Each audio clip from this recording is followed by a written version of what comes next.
Stephanie अपने lover layered को chill करने के लिए घर पर बुलाती है। इस बीच ग्रैंड रैपिड्स में अपने घर पर स्टेफनी के डैड अपने 55वें जन्मदिन को दोस्तों और परिवार के साथ मना रहे होते हैं। तभी स्टेफनी उन्हें बधाई देने के लिए वीडियो कॉल के माध्यम से जुड़ती है। तभी अचानक लेयर्ड कमरे में आता है और कैमरे के सामने अपनी पैंट उतार देता है। ये देखकर सभी घबरा जाते हैं। बाद में स्टेफनी अपने डैड को बताती है कि हम दोनों साथ में हैं और अपने परिवार को अपने पास बुला लेती है। उन्हें हवाई अड्डे से लेने के बाद स्टेफनी अपने परिवार, माता-पिता नेड और बार्ब और छोटे भाई स्कॉटी को लेयर्ड के सिलिकॉन वैली ले जाती है ताकि वे उससे मिल सके। वह नेड को समझाती है कि लेयर्ड एक वीडियो गेम कंपनी का सीईओ है। वह यकीन ही नहीं कर पा रहे थे कि बेटी ने जिस लड़के को चुना है उसके पास इतनी दौलत होगी। दरवाजे पर खड़ी आलीशान कोठी तो बस बॉडीगार्ड्स का रूम निकली। आंगन इतना बड़ा था कि उसमें जानवर भी पाले जा सकते थे। सबसे हैरान करने वाली बात यह थी कि गेट से घर के मुख्य दरवाजे तक गाड़ी से पहुंचने में ही 30 मिनट लग गए। लेकिन जैसे ही घर पहुंचे, सामने वैसा सभ्य और शालीन युवक नहीं मिला जैसा उन्होंने सोचा था, बल्कि गालियां बकता हुआ नंगा बदन दबंग किस्म का लड़का खड़ा था। नेट फ्लेमिंग तुरंत असहज हो गया और जब भावी दामाद ने उनका स्वागत करने का तरीका दिखाया तो वह और चौंक गया। वह आदमी सचमुच दिल से उन्हें बुला रहा था। यहाँ तक कि इस क्रिसमस को साथ मनाने के लिए उसने अपनी पीठ पर परिवार की तस्वीर का टैटू तक बनवा लिया था। लेकिन सास ने हंसते हुए बताया कि टैटू बनाने वाले ने गलती से साथ में हैप्पी हॉलिडेज भी गोद दिया है। नेट फ्लेमिंग के माथे पर और बल पड़ गए। वह समझ नहीं पा रहा था कि उसकी पढ़ी लिखी बेटी ने ऐसा इंसान क्यों चुना। इसी बीच लड़का और भी उत्साहित होकर अपना दूसरा सरप्राइज दिखाने लगा। उसे पता था कि होने वाले ससुर को बॉलिंग पसंद है, इसलिए उसने घर के अंदर ही 2 बॉलिंग लेन बनवा डाली। यहाँ तक कि पोस्टर भी खुद डिजाइन किए। और जब उसे पता चला कि होने वाली सास फोटोग्राफी प्रोफेसर हैं, तो उसने घर में जगह जगह कला की सजावट कर रखी थी। लेकिन जो थोड़ा बहुत अच्छा प्रभाव बना था, वह भी उसके बोल चाल और हरकतों से तुरंत बिगड़ गया। नेट फ्लेमिंग असल में बहुत ही परंपरावादी इंसान था। उसी वक्त उसने बेटी को अलग बुलाकर समझाने की कोशिश की। उसने कहा कि इस तरह के आदमी लेयर्ड से उसे कभी खुशियां नहीं मिल सकती। नेट फ्लेमिंग के हिसाब से स्थिर और सलीकेदार जिंदगी ही असली सुख है। लेकिन बेटी, जिसे वो स्टेफनी कहता था, ने प्यार से समझाया कि पापा थोड़ा वक्त और दो। मजबूरी में नेट फ्लेमिंग ने सोचा कि चलो 2 दिन और रहकर देख लेता हूँ। मगर उसे क्या पता था कि इन 2 दिनों में उसकी आधी जान निकल जाएगी। पूरे अपार्टमेंट में उसे टॉयलेट पेपर का एक टुकड़ा तक नहीं मिला। यहाँ तक कि टॉयलेट जाने पर भी उसे स्मार्ट टॉयलेट की वॉशिंग फंक्शन का इस्तेमाल करना पड़ता। लेकिन पुराने ख्यालों वाला नेट फ्लेमिंग इसे बर्दाश्त नहीं कर पाया। उसने कहा कि भले ही सूख जाने दो, लेकिन मैं नई तकनीक का इस्तेमाल नहीं करूंगा।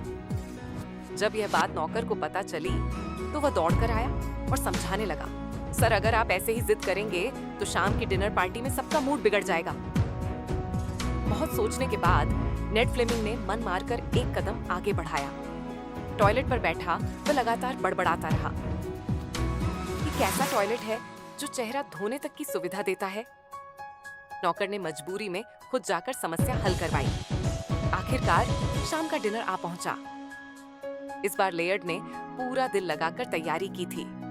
उसे पता था कि नेट फ्लेमिंग का परिवार प्रिंटिंग प्रेस चलाता है, इसीलिए उसने शेफ से सारा मेन्यू और सजावट अखबार की तरह बनवाया। ये सोच समझ कर की गई तैयारी पहली बार नेट फ्लेमिंग को सच में पसंद आई। उसने खुशी खुशी पूछा कि तुम दोनों की मुलाकात कैसे हुई थी? लेड ने बिना कुछ छुपाए सब कुछ बता दिया। कैसे सिर्फ 3 बार डेट करने के बाद दोनों ने साथ रहना शुरू कर दिया, और कैसे 2 महीने पहले बेटी ने कॉलेज हॉस्टल छोड़कर सीधे लेयर्ड के साथ रहने का फैसला कर लिया। ये सुनते ही नेट फ्लेमिंग और उसकी पत्नी का खून खौल गया। उनके लिए ये सब बिल्कुल अस्वीकार्य था। डिनर के बाद दोनों आपस में सोच विचार करने लगे कि कैसे इन दोनों को अलग किया जाए। लेकिन तभी दरवाजे पर लेयर्ड खड़ा दिख गया। असल में वह अभी अभी बाथरूम में स्टेफनी से झगड़ कर आया था और अब सीधे ससुराल वालों से माफी मांगने पहुंच गया था। असल में लेयर्ड बचपन से ही दूसरों के सहारे पला बड़ा था। माँ बाप का सहारा न होने की वजह से उसे बहुत जल्दी समाज में कदम रखना पड़ा। इसी कारण जब भी वह घबराता या तनाव में होता तो उसके मुंह से गालियां निकल जाती थी। लेकिन अगर गहराई से देखा जाए तो बिना किसी परिवार के सहारे उसने अपनी मेहनत से धीरे धीरे कंपनी खड़ी की थी। ये कोई छोटी बात नहीं थी क्योंकि रात काफी हो चुकी थी। नेड फ्लेमिंग ने सोचा कि कल सुबह वह अकेले में दामाद से बात करेगा। अगली सुबह नेड फ्लेमिंग ने लेयर्ड को घोड़े खिलाते हुए देखा।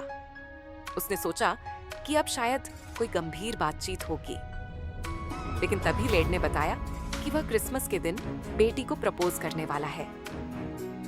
ये सुनकर नेड फ्लेमिंग के दिल में बस यही ख्याल आया कि जब वह इस लड़के को मारेगा तो सबसे पहले कौन सी टांग से लात मारेगा।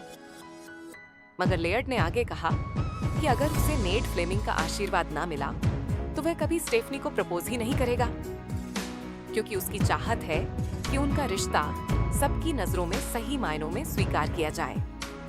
ये सुनकर नेड फ्लेमिंग को पहली बार लगा कि लड़का कभी-कभी समझदारी की बातें भी कर लेता है। आखिरकार दोनों ने एक जेंटलमैन एग्रीमेंट कर लिया। अगर लेयर्ड क्रिसमस तक अपने ससुर का दिल जीत ले तो नेड फ्लेमिंग इस शादी को मंजूरी देगा। इसके बाद लेयर्ड उसे लेकर एक और जगह पहुंचा। वहां सामने एक विशाल क्रिसमस ट्री खड़ा था। लेयर्ड ने बिना कुछ सोचे समझे सीधे चैनस निकाला और पेड़ काटने की तैयारी कर ली ताकि उसे घर ले जाकर सजाए। उसकी यह बेढंगी हरकत देखकर नेड फ्लेमिंग ने सोचा कि चलो एक बार पागलपन कर ही लिया जाए, और वह भी उसके साथ इस पागल साहसिक काम में शामिल हो गया। घर लौटते समय अचानक लेयर्ड के मुख से नेड फ्लेमिंग को पता चला कि उसकी बेटी अपनी पढ़ाई छोड़कर लेयर्ड की बनाई हुई फाउंडेशन में चेयरपर्सन बनने जा रही है। ये सुनते ही नेड फ्लेमिंग का दिल टूट गया।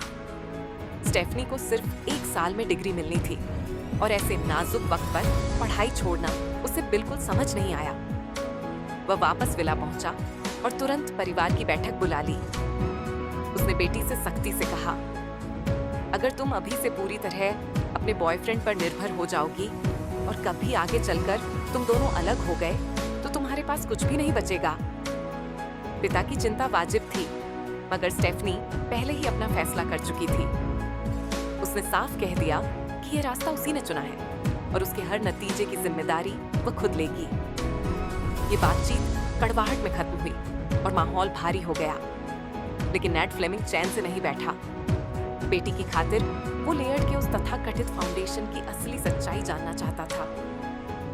उसने ठान लिया कि अपनी फैक्ट्री के अकाउंटेंट से मदद लेकर लेयर्ड की कंपनी के कंप्यूटर सिस्टम को हैक करके उसकी असली हकीकत निकालेगा। और ठीक उसी रात जब वह चोरी छिपे लैपटॉप ऑन करके डाटा देखने ही वाला था, लेयर्ड और स्टेफनी अचानक उसी ऑफिस में आ पहुंचे। दोनों जवान और प्यार में डूबे हुए कुछ काम की बात करने से पहले ही एक दूसरे से रोमांस और मीठी बातें करने लगे। ऑफिस की टेबल के नीचे छुपा बैठा नेड फ्लेमिंग गुस्से से फटने ही वाला था, लेकिन उसने किसी तरह खुद को काबू में रखा। उसकी सारी सहनशीलता आखिर काम आई, क्योंकि लेयर्ड के कंप्यूटर में उसे एक बेहद अहम सुराग मिल गया। वो तुरंत बेटी के पास पहुंचा और कसम खाकर बोला, तुम धोखा खा रही हो। लेयर्ड की कंपनी तो अभी घाटे में चल रही है। उसके पास कोई पैसा ही नहीं कि वो कोई फाउंडेशन शुरू कर सके। ये सुनकर स्टेफनी हैरान रह गई और उसने लेयर्ड को सामने बुलाकर सीधे सवाल दाग दी। लेकिन चौंकाने वाली बात यह थी कि हाँ, कंपनी का बिजनेस पिछले 2 साल से अच्छा नहीं चल रहा था, पर लेयर्ड के दूसरे निजी अकाउंट्स में करोड़ों की संपत्ति पड़ी हुई थी। ये आंकड़े सुनकर नेड फ्लेमिंग वहीं जड़ हो गया, मगर असली झटका तो अभी बाकी था। लेयर्ड ने सबके सामने बताया कि उसने न सिर्फ नेड फ्लेमिंग का 30 लाख का कर्ज चुका दिया है, बल्कि उसकी फैक्ट्री को भी सीधा खरीद लिया है। ये सुनते ही सासू मां भी दंग रह गई, क्योंकि उन्हें तो फैक्ट्री की हालत तक का पता नहीं था। अब हालात ये थे कि नेड फ्लेमिंग का भावी दामाद केवल उसका परिवार का हिस्सा ही नहीं बना, बल्कि उसका मालिक भी बन चुका था। नेट फ्लेमिंग ये सब कतई बर्दाश्त नहीं कर पा रहा था। उसे लग रहा था कि हालात किसी भी पल पूरी तरह उसके खिलाफ पलट सकते हैं। तनाव आखिरकार हट पड़ा। नेट फ्लेमिंग और लेड में हाथापाई हो गई। एक ने मुक्का मारा, दूसरे ने लात चलाई और नतीजा ये रहा कि दोनों ही बुरी तरह थक हार गए। इस तरह इस मुलाकात का भी अंत हो गया। घर लौटने पर नेट फ्लेमिंग ने देखा कि उसके घर में फैक्ट्री के सारे कर्मचारी जमा थे। सब उसे धन्यवाद कहने आए थे क्योंकि लेयर्ड ने फैक्ट्री का कर्ज खरीदकर सबकी नौकरियां बचा ली थी। सामने कर्मचारियों के मुस्कुराते चेहरे देखकर नेट फ्लेमिंग कुछ पिघल गया। उसे समझ आया कि एक कंपनी चलाना सिर्फ मुनाफा कमाने का नाम नहीं है, बल्कि सैकड़ों परिवारों की जिम्मेदारी भी होती है। लेकिन अभी वह सोच ही रहा था कि तभी घर के बाहर से हेलीकॉप्टर की आवाज गूंज उठी। लेड बेटी को साथ लेकर लौट आया था। उसने सबके सामने कहा कि उस दिन गुस्से में जो कुछ हुआ उसे लेकर उसे बहुत अफसोस है। अब तक नेट फ्लेमिंग का मन भी काफी बदल चुका था। उसने लेयर्ड से सीधा पूछा, तो क्या तुमने मेरी बेटी से प्रपोज किया? लेयर्ड ने मुस्कुराते हुए कहा, नहीं, आपकी अनुमति के बिना मैं कभी यह कदम नहीं उठाऊंगा। नेट फ्लेमिंग ने मन ही मन सोचा कि ऐसा अजीब मगर सच्चा इंसान उसने जिंदगी में कभी नहीं देखा। खुशी जैसे अचानक उसके दरवाजे पर दस्तक देने लगी थी। वो घर के अंदर गया, बेटी को बुलाया और सोचा कि अब लेयर्ड यहीं घुटनों के बल बैठकर प्रपोज करेगा। लेकिन सबके लिए हैरानी की बात यह थी, स्टेफनी ने इस वक्त साफ मना कर दिया। उसने कहा, ये सब कुछ बहुत जल्दी जल्दी हो रहा है। ये सब अभी सिर्फ तुम्हारा प्लान है। मैं अभी तैयार नहीं हूँ और सबसे जरूरी बात, मैं अपनी पढ़ाई पूरी करना चाहती हूँ। लेयर्ड थोड़ी देर के लिए मायूस हुआ, लेकिन फिर हल्की मुस्कान दी, क्योंकि यही जिंदगी है। कभी उम्मीदें पूरी होती हैं, कभी अधूरी रह जाती हैं।